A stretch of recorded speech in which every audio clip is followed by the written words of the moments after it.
नारायण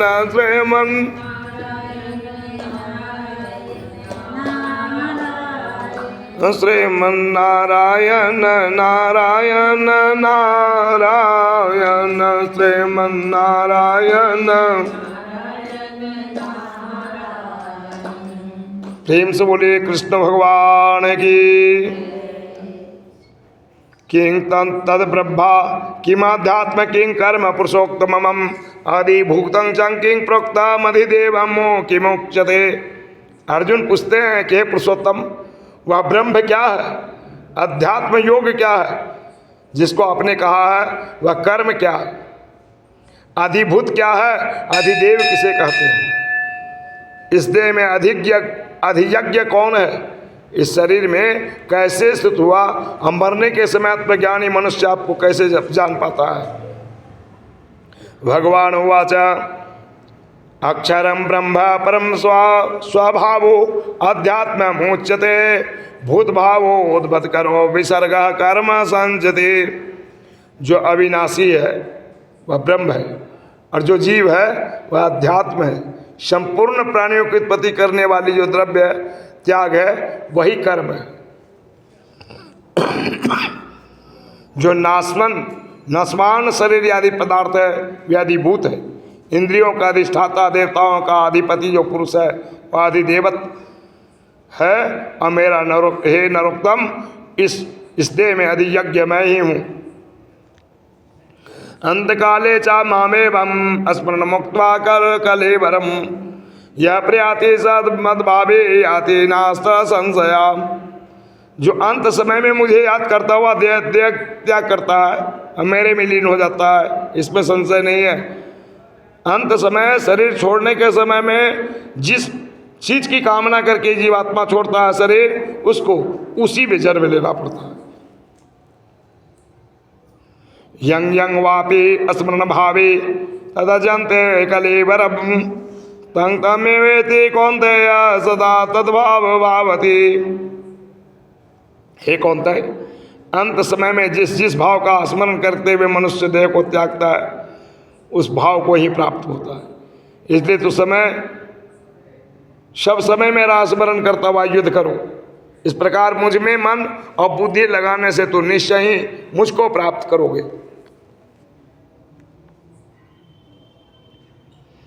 अभ्यास योगे युक्तेन चेतसा नान्यगामिना परम पुरुषम दिव्यं जाते प्रधानो चिंतयन। हे अर्जुन, अभ्यास योग युक्त होकर जो केवल परम पुरुष में मन लगाकर उसकी ध्यान करते हैं वे निश्चय उसे पाते हैं। जो सर्वज्ञ यादि संपूर्ण जगत के नियंता, सूक्ष्म से भी सूक्ष्म, सबके पालक, अचिंत्य सूर्य के समान कांतिमान और तन से परे तम से परे पुरुष का स्मरण करता है, वह भक्ति युक्त पुरुष मरण के समय में प्राणों के भ्रुकुटियों के बीच में अच्छी तरह से स्थित करके दिव्य परम पुरुष का योगाभ्यास से भली भांति ध्यान करता है और उसी में मिल जाता है। यद शरंग वेद विदो बदंते विशंते यद यतो वितारगा यदि छंदो ब्रह्माचर्या चरंती ते पदं संग ग्रहणे पूर्वक्षय।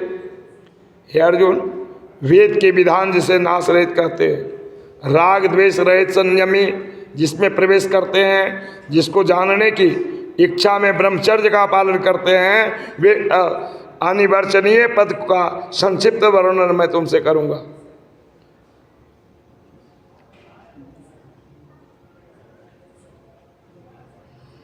सर्वद्वाराणि संयम मनोहृदय निरोध्य च मूर्धन्याद्यत्यात्मनः प्रणमा स्थितो योग धारणम। संपूर्ण इंद्रियों का निराग्रह करके मन को हृदय में रोके और अपने प्राणों को मस्तक के बीच में लाकर योग का धारण करे। इस प्रकार जो मनुष्य देह को त्याग करते समय ओम प्रणव अक्षर मंत्र का पर ब्रह्म का ध्यान करते हुए मेरा स्मरण करता है, वे अवश्य मोक्ष पद को प्राप्त पाते हैं। अन्य चेता सतते यो मा स्मरन्ते नित्यशः तस्यां सुलभं पार्थं नित्य युक्त योगिना। जो मुझ में चित्त लगाकर नित्य मेरा स्मरण करता है वह योगी मुझे बहुत सुलभ रीति से पाता है। मुझ में मिलने वाले परम सिद्धि को प्राप्त हुए महात्मा जब मुझको पा लेते हैं तो फिर इस नासवान और दुख रूप संसार में जन्म नहीं पाते हैं, वो परम पद वैकुंठ धाम को प्राप्त करते हैं। ब्रह्मा भुवना लोका पुनराते नो अर्जुना मुमुपेति तो कौनते या पूर्वजन्म न विद्यते। ब्रह्मलोक तक के जितने लोग हैं उनमें जाने पर बार बार जन्म होता है, परंतु हे कौनते मुझको मिलने के पीछे पुनर्जन्म नहीं होता है। ब्रह्मा का दिव्य सहस्त्र युगों का एक दिन होता है, रात्रि भी इतनी ही बड़ी होती है। सतयुग पार हो गया था, ब्रह्मा के यहाँ एक दिन हर एक रात हुआ।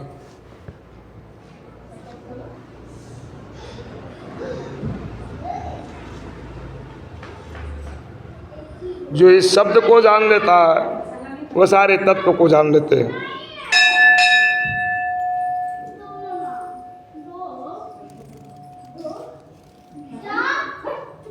ये अर्जुन कारण रूप जो ईश्वर है उसी को चराचर प्राणी ब्रह्म के दिन को आगमन में उत्पन्न होते हैं, रात्रि के आगमन में लीन हो जाते हैं।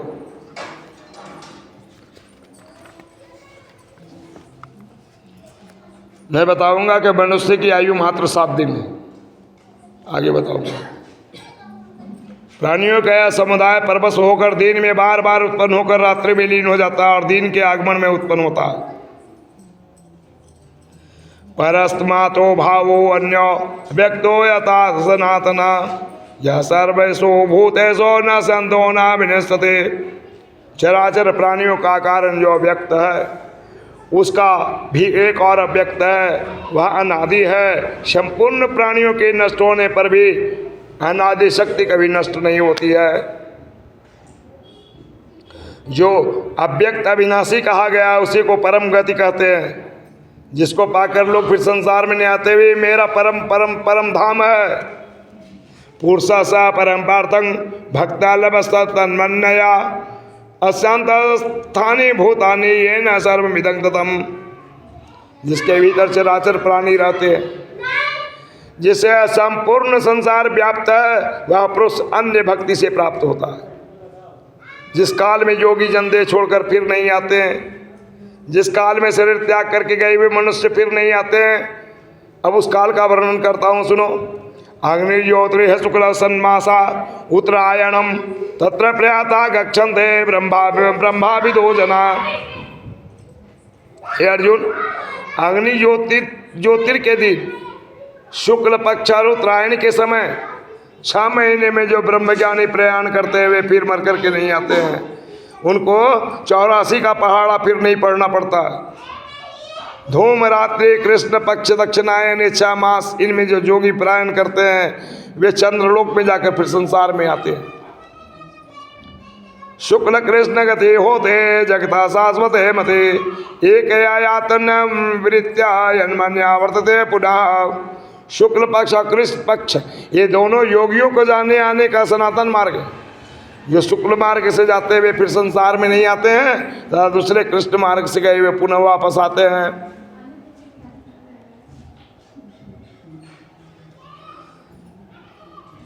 नैति श्रुते पार्थं जान योगी माता कांचना तस्मात् सर्वेषु कालेषु योग युक्तो भव अर्जुना। हे पार्थ, योगी इन दोनों मार्गों को जानता है, वह मोह में नहीं पड़ता है। अर्जुन, इसे तो सदा योगी हो।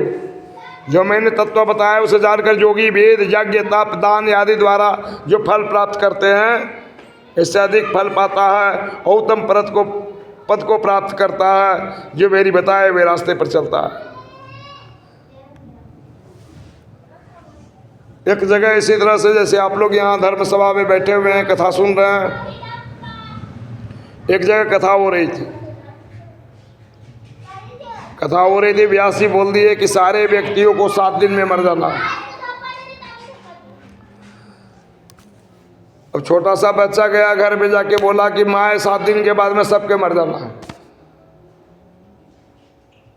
अब उसकी माँ जो है उसके बाप को जाके बोला कि पंडित जी का अनाप शनाप प्रवचन दे रहे हैं, सारे बच्चा आके बोल रहा है 7 दिन में मर जाएगा, सब कोई मर जाएगा। एवं क्रम से 10-12 बच्चे अपने अपने घर में जाकर के पंडित जी का शिकायत कर दिए। अब जाति विशेष तो मंच पर बोलना नहीं चाहिए, लेकिन कुछ भक्त लोग मोटा मोटा बांस का लाठी लिया, बोला चलो आज पंडित जी पूछते 7 दिन में कैसे मरना। और पंडित जी के पास में आया, बोला है पंडित जी, बोले हाँ। बोले अभी आप रात में कल क्या बताए थे 7 दिन में मर जाना है सबको, बोले बिल्कुल सही बोले, गलत कहाँ बोले। अरे बबुआ का जन्म हुआ रविवार को और शनिवार को मर गया, कै दिन के अंदर मरा? 7 दिन में।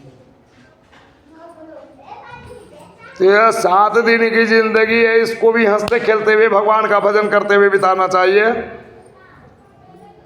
कारण कि गीता साफ कहती है कि जो मेरा स्मरण करता है मुझको प्राप्त करता है, और जो राक्षस आदि भूत प्रेत आदि की पूजा करता है उसे भूत प्रेत की प्राप्ति होती है। लेकिन आज मैं इससे परे आप लोगों को बतला रहा हूँ, यदि धन की इच्छा हो तो भगवती की पूजा करें। ये भागवत का 2 खंड में ऐसा वर्णन आया है कि भगवती की पूजा करने वाले को धन की कमी नहीं होती है। मोक्ष की प्राप्ति चाहिए तो विष्णु की पूजा करो, और अभीष्ट सिद्धि सब कुछ प्राप्त करना है, मुँह मांगा वरदान मांगना है तो देवाधिदेव महादेव की शरण में चले जाए। बहुत ज्यादा संकट में आप पड़े हुए हैं तो हनुमान की पूजा करें।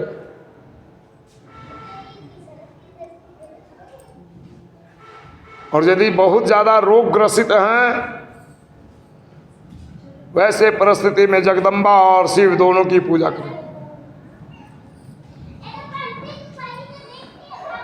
भगवान की पूजा भगवान समझ करके नहीं करनी चाहिए।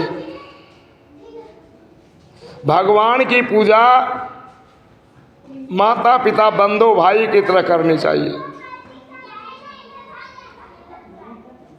कारण कि एक जगह आप लोग बराबर एक आते हैं कि तुझ में मुझ में बस भेद यही, तुम नर हो मैं नारायण हूँ, मैं हूँ संसार के हाथों में, संसार तुम्हारे हाथों में। इसलिए भगवान की पूजा कुछ भी नहीं कर सकते तो नौकर बन के करनी चाहिए। दासानुदास, मैं आपका दास बन के आपके पास आया हूँ। यदि आप घर में एक नौकर रखे हुए हो, उसकी कपड़ा फट जाती है तो आपको चिंता हो जाएगी कि उसको कपड़ा देना जरूरी है। उसी तरह से जिस भगवान की आप पूजा करते हैं, आपको जिस चीज़ की कमी होती है बिना मांगे वो देते हैं।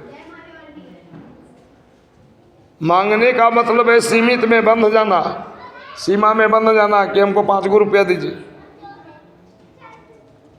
अभी ना मांगे हो सकता है 5 की जगह में हमको 50 मिल जाए।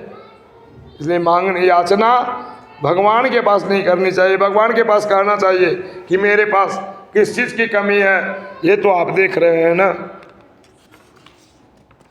आज आप लोगों को 7वां अध्याय का फल सुनने का महात्म्य में बतलाने जा रहा हूँ। 7वां अध्याय सुनने से क्या फल की प्राप्ति होती है।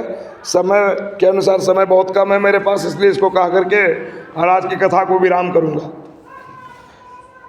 नारायण बोले कि हे लक्ष्मी, दक्षिण दिशा में नर्मदा नदी के तट पर एक नगर है, उसमें सुशर्मा नाम का एक बड़ा धनवान ब्राह्मण रहता था। उसने एक दिन जाकर के एक संत से पूछा कि मेरे संतान नहीं है। तो महात्मा जी बोले कि अश्वमेध यज्ञ कर, देवी को बकरा चढ़ा दे, देवी तुझको पुत्र देगी। अब हुआ क्या कि पंडित जी गए, जाकर के बकरा खरीद के ले आए। चल बलि दे देंगे तो हमारा संतान हो जाएगा।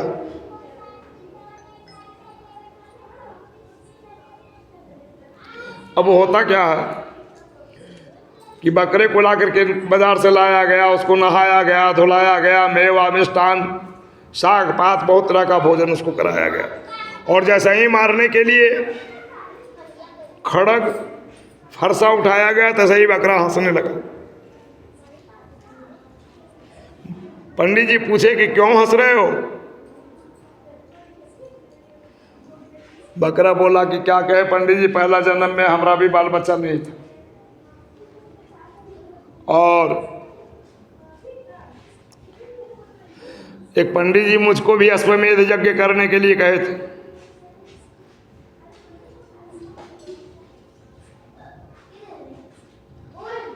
सारी नगरी में मैंने बकरा को ढूंढ रहा था मगर बकरा कहीं भी नहीं मिला। अब वो ढूंढते ढूंढते मैंने जाकर के देखा कि एक बकरी अपने बच्चे को दूध पिला रही है। उस बच्चे को उठा करके मैं ले आया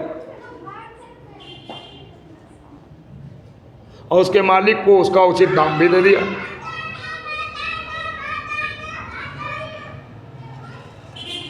और जैसा ही मैंने उस ब्राह्मण उस बकरी के बच्चे को लेकर के चला, बकरी मुझसे बोली कि ब्राह्मण, तुम ब्राह्मण हो ही नहीं सकते हो, तुम महापापी है, तुमने मेरे संतान का वध करने के लिए ले जा रही हो। जाओ, मैं तुमको आशीर्वाद देती हूँ कि तुम्हारा भी संतान नहीं होगा। लेकिन बकरी के लाख गिड़गिड़ाने पर भी पंडित जी नहीं माने, उस बकरी का बलि दे दी। तो बकरी भी श्राप दे दिया कि जा तेरा भी गला इसी तरह से काटा जाएगा, जिस तरह से आज मेरे पुत्र का तुमने हत्या किया उसी ढंग से तुम्हारी भी हत्या होगी। इतना कह करके पुत्र शोक में बकरी वहीं तड़प तड़प करके मर गई।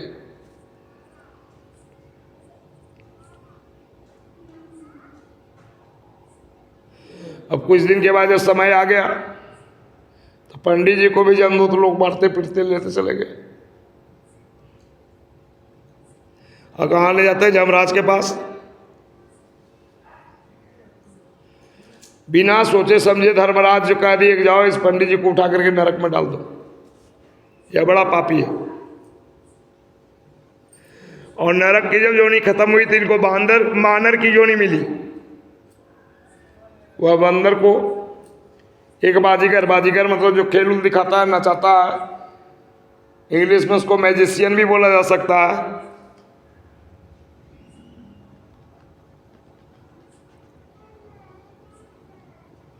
वह जादूगर गला में रस्सी बांध करके और दिन रात खेल दिखाते घूमते फिरने लगा। उस बंदर को भी पेट भर भोजन नहीं देता था। एक दिन हुआ बंदर जो है अपना शरीर त्याग कर दिया और वो कुत्ते का जन्म पाया। वह बंदर सुकुता हुआ कुत्ता एक दिन गया घर में, किसी के घर में रोटी घुस करके चोरी करके खा लिया। और घर का मालिक देखा, उसको एक डंडा उमच करके मारा, उसका कमर टूट गया कुत्ते का। कुत्ता वहीं पर तड़प तड़प करके मर गया। वही पंडित जी की कहानी बतला रहा हूं। फिर घोड़े की देह पंडित जी को मिली। उस घोड़े को एक शब्द यहां कुछ ऐसा लिखा हुआ है जो मन से नहीं बोला जा सकता है, लेकिन एक व्यक्ति ले लिया। वो दिन भर इसको चलावे, खाने पीने के लिए खबर भी नहीं ले, छोटी सी रस्सी में शाम के समय में बांध दिया करे।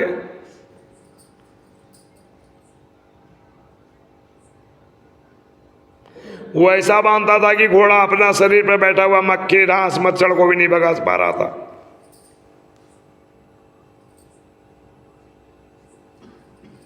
एक दिन हुआ क्या कि बच्चे दो लेकर के उस घोड़े को चल दिए और वह घोड़ा अत्यंत कीचड़ में जाकर के फंस गया। तो जो सवार बैठा हुआ था घोड़ा को मारना प्रारंभ कर दिया। इससे घोड़ा वहीं पर मर गया। उसके बाद बकरे का जन्म पाया और ब्राह्मण तुम छुरी लेकर के मुझको मारने के लिए आए हो?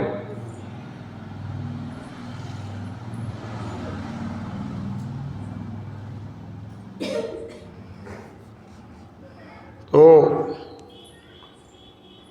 बकरे ने कहा, जो तुझे जान प्यारी है तो मैं अपने नेत्रों से देखी हुई कथा कहता हूं, सुनो। कुरुक्षेत्र के स्थान में चंद्र सुशर्मा राजा स्नान करने के लिए गया।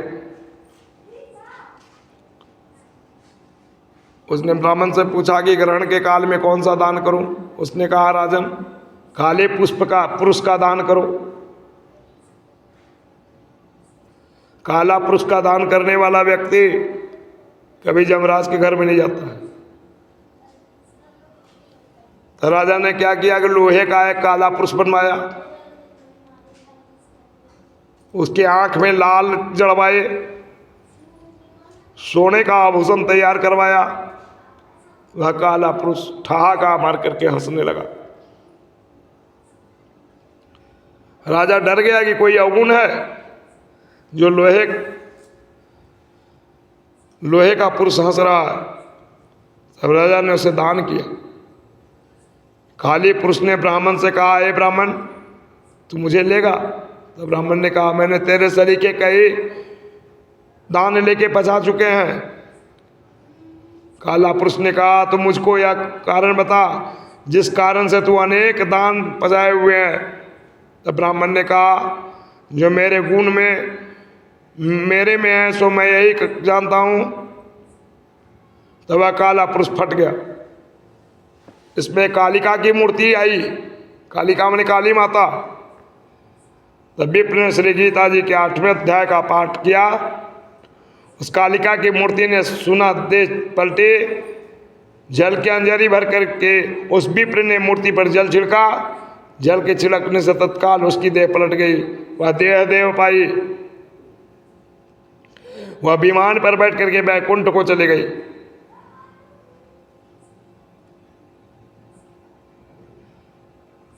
राजा ने कहा, तुम्हारे में कोई ऐसा गुण है जिसके शब्द से मैं भी एक साधु अधम देह से मुक्ति पाऊं? तब ब्राह्मण ने कहा, हे वेद पाठी, मैं वेद की पाठ करता हूं। उस नगरी में एक साधु भी गीता का पाठी था। उससे 8वें अध्याय का पाठ सुनकर बकरे को देह पलट गई। दिव्य देह पाकर वह बैकुंठ को चला गया और कहता गया कि हे ब्राह्मण, तू भी गीता का पाठ कर, तुम्हारा भी उद्धार होगा। तब वह ब्राह्मण श्री गीता जी का पाठ करने लगा। प्रेम से बोलिए आनंद कंद भगवान की।